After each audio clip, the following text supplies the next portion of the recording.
Yeah, it's like I said. This is I told her this is Wednesday for us. It's not Monday, and we adjusted practice schedule because normally you have Mondays off, and you got to give them one day off a week, so they'll have Friday off for this week. But this will be a shorter practice because normally they have one day off. This day is normally off for them, so we'll have a shorter practice today and a shorter practice tomorrow because it's a Thursday practice. Then we'll travel on Wednesday. So your preparation is accelerated. You got to probably simplify things a little bit in all three phases, and then you lose one day because you're traveling on the road on Wednesday. But it's also great exposure for the program. I think Sam Houston is extremely underrated. They're very good defensively. They played a really good Houston team last weekend, but they're very good defensively.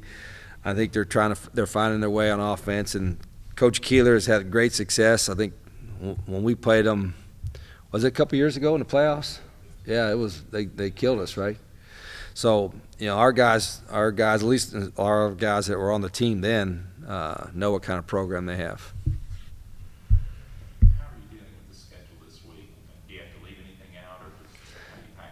Yeah, you lose. You can't really you can't have the same schedule obviously in a 5-day window, and it's really a 4-day window because you're traveling. So your practices are going to be shorter. You won't have as many individual fundamental time as you normally have. You got to still get your team part in. So our players probably aren't. We're not full padded practice at all in this whole 5 days. So we're just going to be helmets and vests and maybe shoulder pads one day. So our players probably aren't complaining about that. And the week will go fast. Guys would rather just play games anyway than practice, especially with the kind of practices we have. But it's I think we'll learn from it.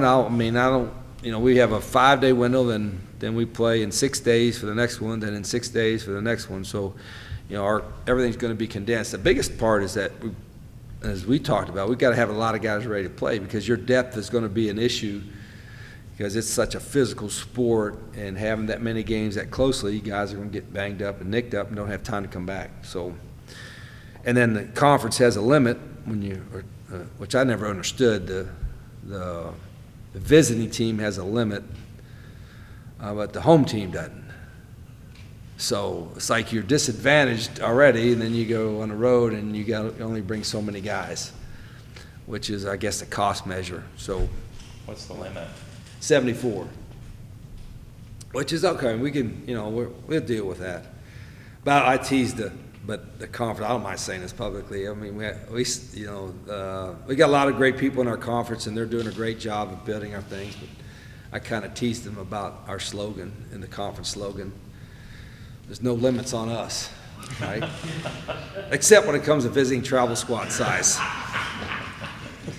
We have one limit on our visiting travel squad size. But no, it'll be fine. And Conference USA, I think, is in a good spot. Do you have any contact this week? No. What's that? Any contact in practice? Or don't have any?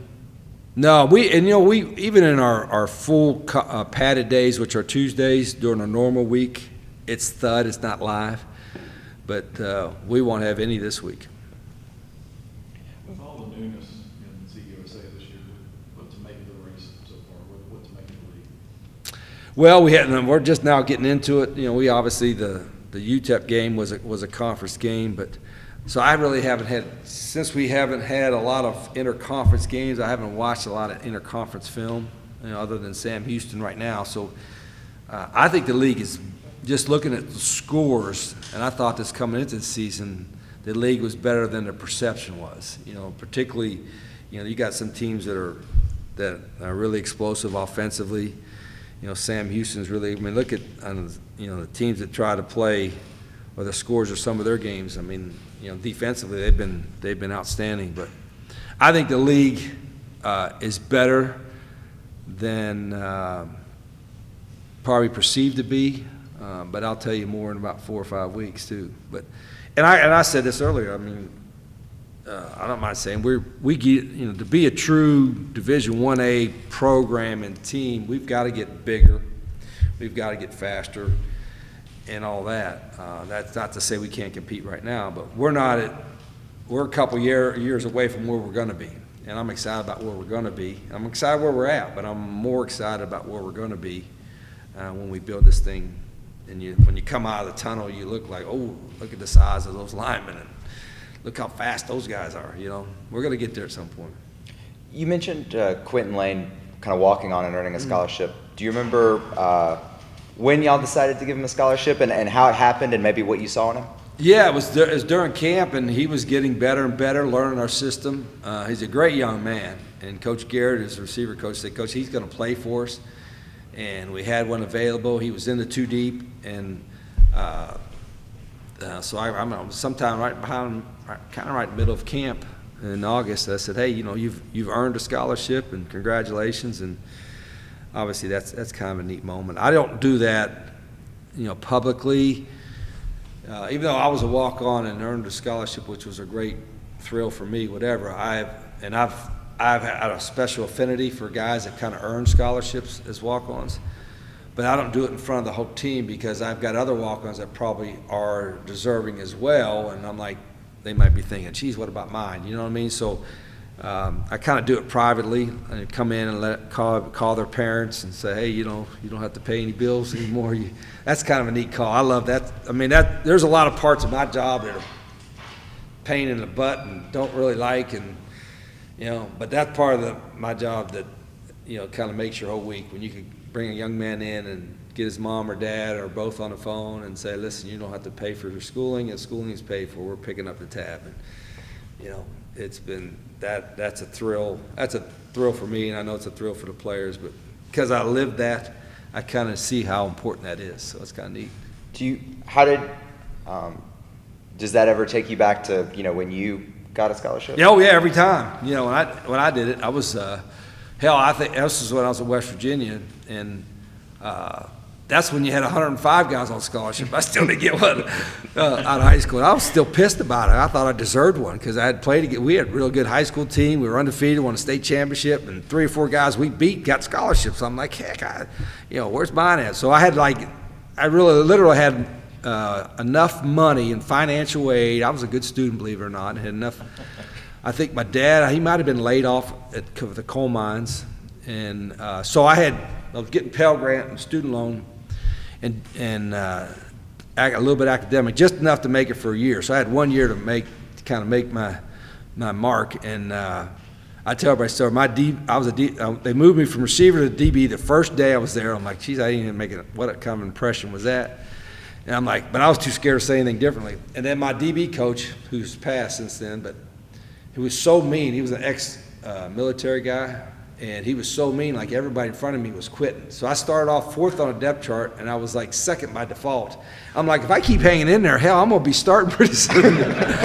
And so after my first year, and after my first spring up there, I got a scholarship, and it was all good. So, but I can remember when I was told that, and I was told, actually Coach Nealon, who was my head coach, told me while we were stretching and warming up, like in the spring or the summer, and he said put on a scholarship. And so I didn't, not like you got a cell phone, so I waited after practice, and then I think I called my mom and them. I said, hey, I don't need to take out any more loans. I got on scholarship. But then I was told, hey, you got to keep earning it every year, which didn't bother me because, I knew everybody else would quit, right? So, yeah, that was quite a thrill. He's 6'4", 210, but how many 6'4", 210 receivers are trying to find their way to scholarship? Yeah, and he's a very productive player where he was at, and so when we got him to come here, I thought this guy's going to have a chance to play because he's an older guy and he's got great size, and it's still a learning curve, to learn what we do and how we do it, and I've seen him get better, and you guys are watching, you see him emerge a little bit more each week and get more confident each week, and that's what you want all your players to do, and Quinton has done a great job with that. With this defense, I don't know, just especially on third down, can this be an equalizer for y'all against some of these teams? Yeah, I've said from the beginning, I was a little concerned with our size, but I thought our athleticism was really good. We're fairly athletic, pretty athletic at every position on the defense. You look up front, we're athletic. At the linebacker, we got some length and we're athletic. And then our corners played really well Saturday. Our DBs are athletic, so we thought our guys would be athletic. Now, learning Coach Alley's system, there's a lot to it, and so it usually takes some time to learn that. And those guys have done a great job with it. But when you can play like they did Saturday, and we know, we thought we had a pretty good plan, whatever. But you get a couple scores up there. If you don't turn the ball over, you're going to win it. You're going to be right in the middle of it. And so that's been the case for us. We can't turn the ball over and put our defense in a bad spot and all that. But our defensive guys are playing they're playing hard.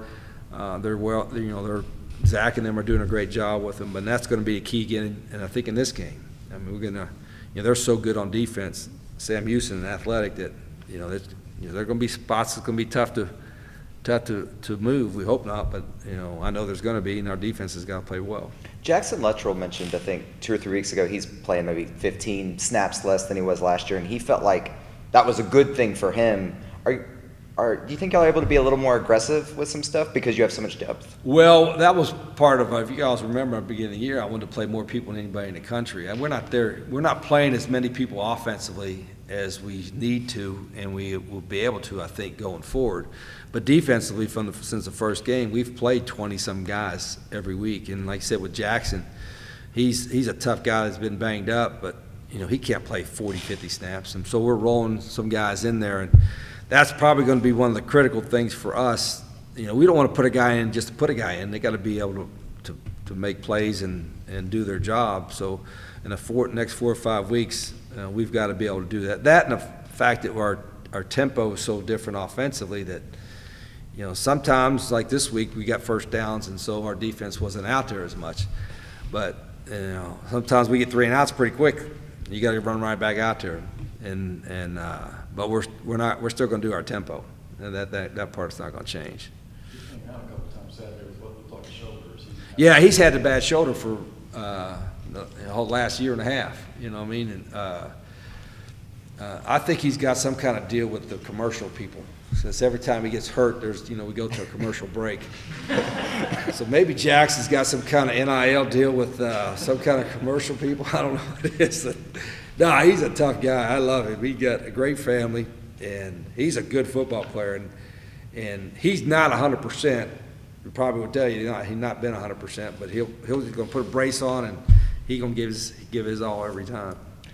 When y'all run an RPO, do you think y'all teach your quarterback to run when maybe other teams might teach the quarterback that's a passing situation? That's a fair question. I just think we tell our quarterbacks that they have to be a willing runner or they won't play quarterback. Now, I don't want them, it's just the whole thing about touchdown, first down, get down. We don't want them to take unnecessary hits and all that. But if the run is there, they got to be willing to run. And that's what we call playing with 11. If they don't, then they won't play quarterback. But if you got to be smart with it too. I don't particularly prescribe to the slide theory. I'd rather you dive than slide. I think when you slide, you're more susceptible to maybe getting hit. I'd rather you dive or jump out of the way, so to speak. But our quarterbacks are all willing runners, and they need to be to play here. When you went back and watched the film, what did you think about how Logan did Saturday? Yeah, I thought he played pretty well, but there's also a couple things. When you're a quarterback for our system, a lot of quarterbacks, their decisions in the run game is just hand it off, and their decisions they're making is based on a pass game. For us, our quarterback's decision making is on almost all runs and all passes. So instead of making 40 decisions a game or 35 decisions a game, our guys are making 70 decisions a game. A quarterback. So mentally, there's a lot more on him from a decision standpoint than a typical offense. But that's part of what we do, and that's I tell everybody. Other people use this analogy. Our quarterback's got to be like a point guard leading a fast break every snap. Sometimes he shoots a three, sometimes he distributes it, but he's leading the fast break, whether it's 2-on-1, 3-on-2, whatever it is, all the time at a different pace. And that, that puts a lot on him, but our guy, I think quarterbacks want that. And every week as they get better and better, those decisions get better too. I mean, I know they've had a few games. Well, with Sam Houston last season, they redshirted a lot of players after 4 games just to keep eligibility. Is there a challenge in that from the scouting standpoint, just watching? Well, a little bit, yeah. But I thought that was a pretty neat idea. I hadn't thought about that, but I heard about that, and it made sense that they played a lesser schedule. Probably didn't play maybe 9 or 10 games. I think Kennesaw's doing that this year. Playing like 9 games or something, and maybe redshirting a lot of guys for the transition. That makes sense. So, so some of that when you're watching some of last year's film or what have you, those aren't the guys that are in the 2 deep because they were redshirted in the end of the year. Which and a couple of them are really good players, guys that played. And you're like, what happened to them? Well, they must have been one of those guys that was getting redshirted last year. So. Yeah, I thought that was a pretty interesting scenario. What jumps out? What jumps out about Sam Houston when you watch the film? Defensively, their athleticism. Their linebackers are really active. I'm really impressed with them. They've got length and speed at corner. Their front is really good, really active. They move a lot. They're aggressive. So you see movement just about on every snap up front, and they move them because they can, because they're athletic, and they had a different quarterback last week, and Grant Gunnell, who I know a little bit because he was at Arizona and played with my son at Arizona, and so I knew about it. I know he's transferred a couple of times and all that, but they gave him the ball last week. Now he's a little bit different style than the other quarterback they had. The other one they had run a little bit more. And Grant was throwing a little bit more. So we don't know exactly what they'll do this week, but we're prepared for both. Is that an extra challenge having to prepare for? Yeah, because it's not like our quarterbacks, no matter who the quarterback is going to run the same plays. We don't have one set of plays for Zion or one for Logan or whatever. They all practice the same plays. For theirs, they do different things with different quarterbacks. Darrell Prater saw a little bit more involvement a couple days ago. Can you just talk about him and what you've seen in him? Who's that? Darrell Prater. Is it Darrell? Yeah. He's really played well. He's he's getting better and better. He's just a young guy, but he's very intelligent, football smart. He's involved in some of our special teams. He's gotten better every day since he got here, and you'll see him more and more as well. Particularly, we got a few guys banged up front on D-line, so it's giving him an opportunity. I feel like there's a lot of high schools that rely on their quarterbacks to punt, do those pooch punts like we saw Logan do on Saturday. Why do you think we don't see that more at the college level? Good question. I think there's maybe because they can't do it. Some of them would shank it side of their foot, but Zion's not bad on it, but Logan he's really good at it.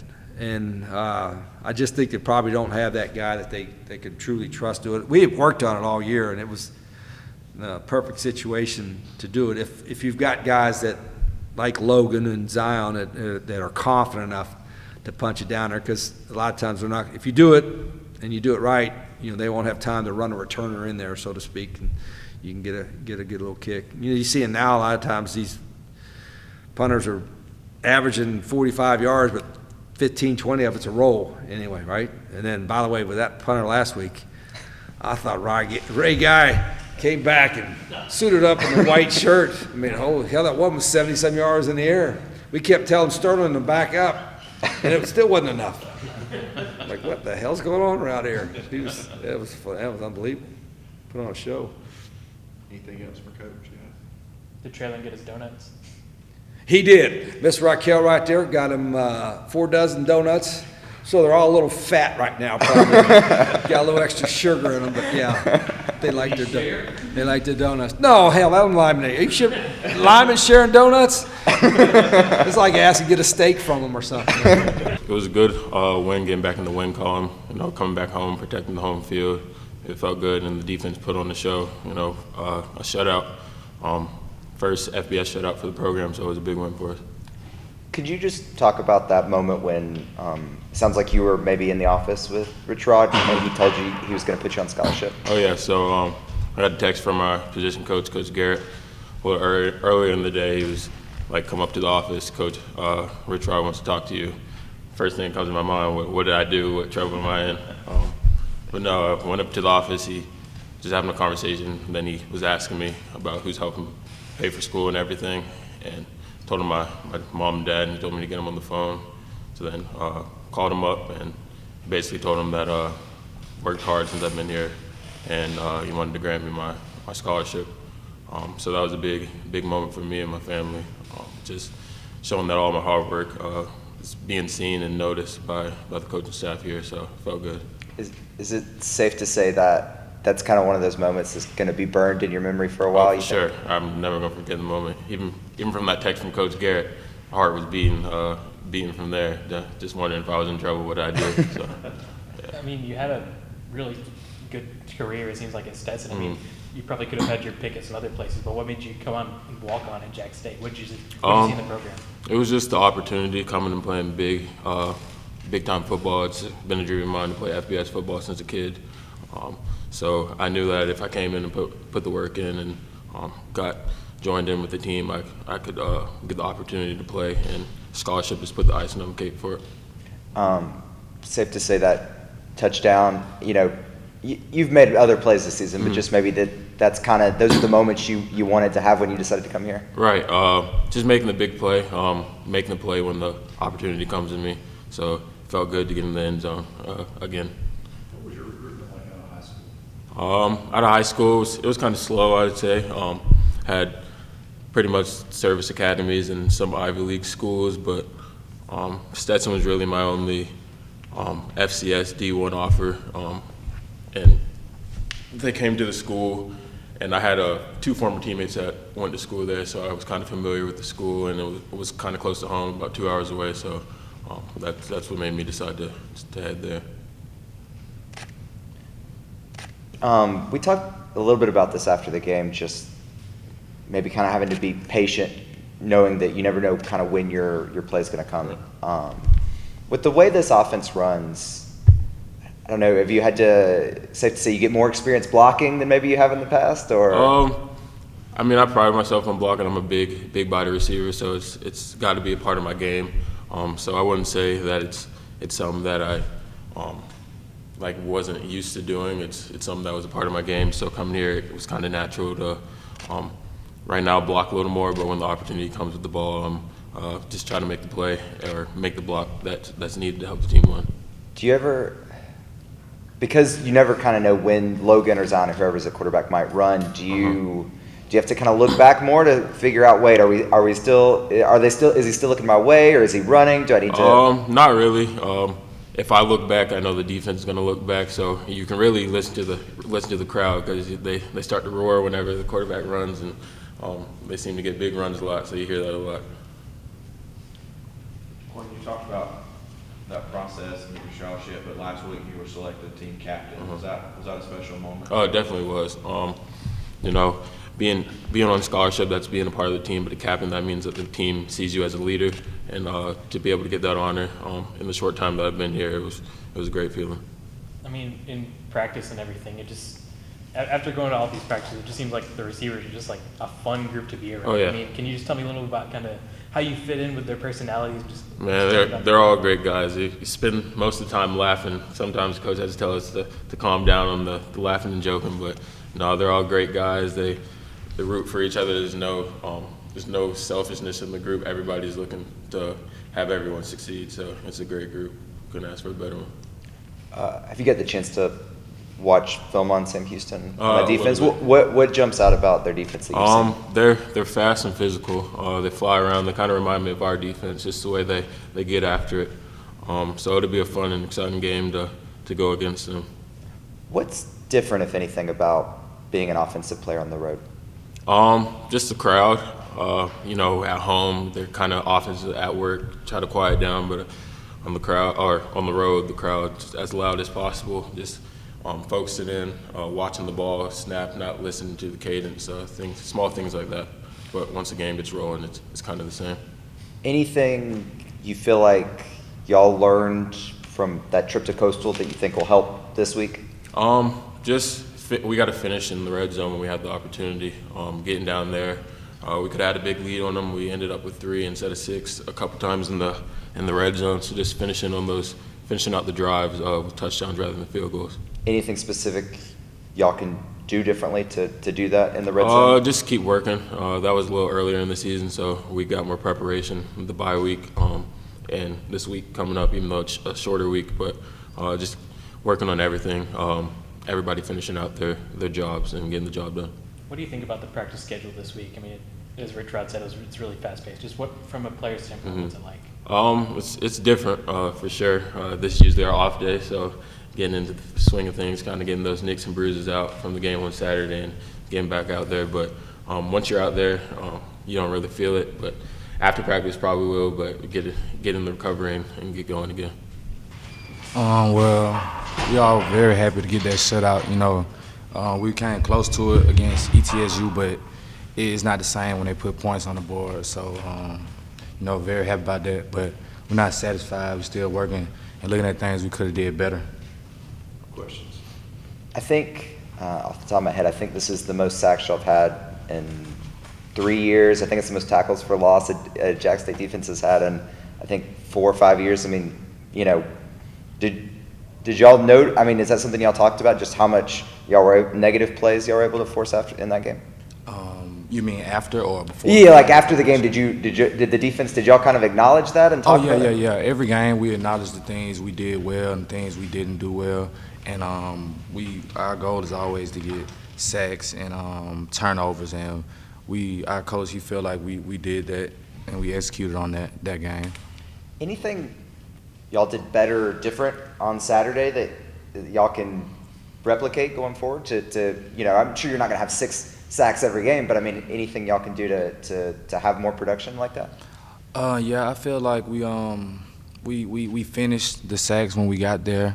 I feel like the way we bluff in disguise, that's a big help, because when you're not blitzing and you're bluffing, you always keep the O-line on their toes. So we did that, and then we finished when the plays came.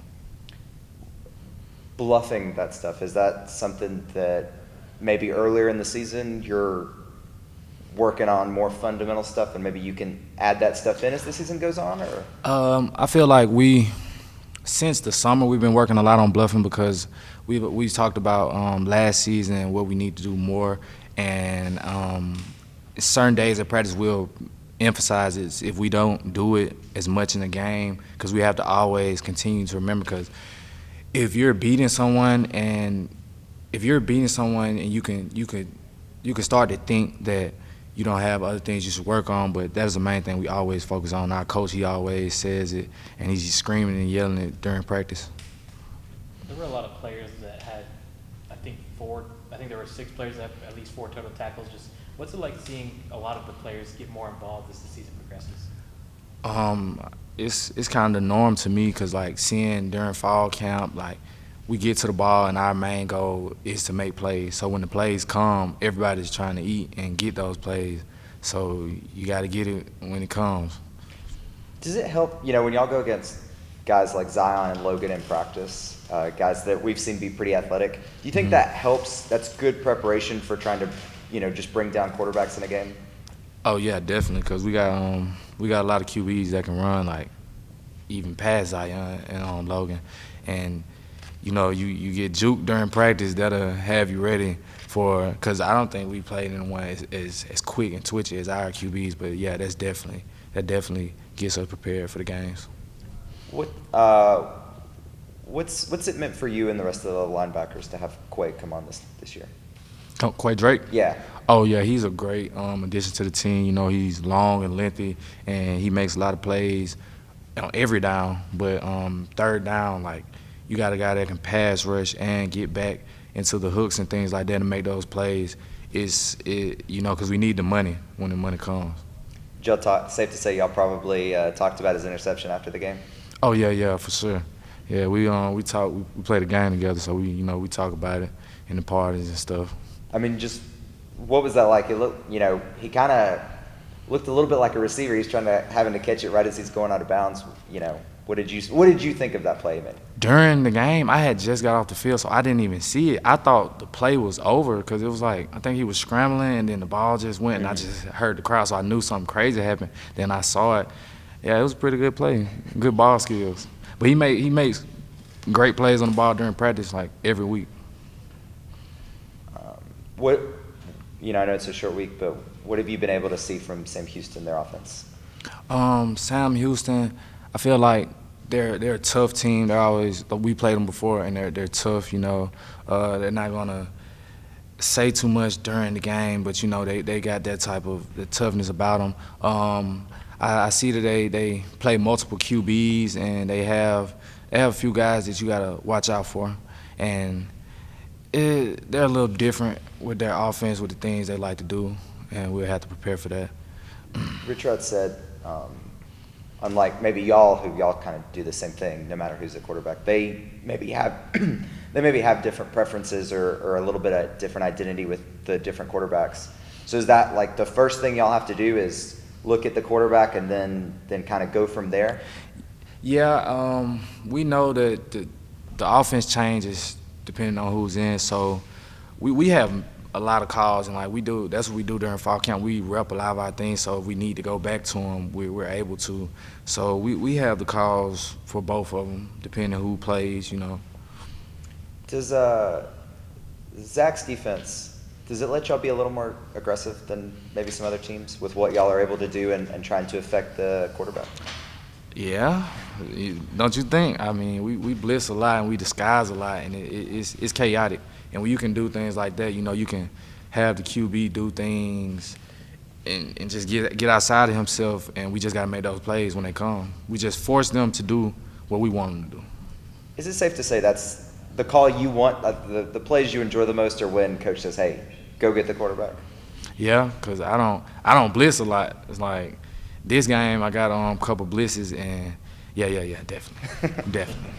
What do you think about the practice schedule from a player's standpoint, just with so many games in such a short amount of time? I feel like we're just gonna have to be a lot more focused, like during those times, because it's a short week. We're gonna have to mentally prepare, but we'll be able to handle it. But yeah, it can get chaotic because you know with school, like you have other things outside of football, but we're prepared for that. You know, our coaches they put us in tough situations, and I feel like we got each other to help us get through the stretch that we're going to get to. Your coach says that because of a short week, you probably won't have a full contact practice. Mm-hmm. Is that good news? Yeah, that's good because you know during the bye week we had time to get a lot of things going, you know. So yeah, we definitely need to, you know, our bodies, because I'm sore right now. But we're just gonna have to mentally lock in, you know, and it's gonna take some extra time at home, watching film, coming in to prepare. But we'll be fine. Is there a time in the week, like, assume it's a normal week and you play Saturday, only Saturdays. Is there a time in the week when normally you start to feel better after that last game, like when some of that soreness starts to kind of go away? Yeah, Wednesday. Wednesday's normally I when you say start to feel? Wednesday. Wednesday, you starting to feel a little good. Thursday, it's like, okay, we ready to go. But Tuesday, you gonna feel it.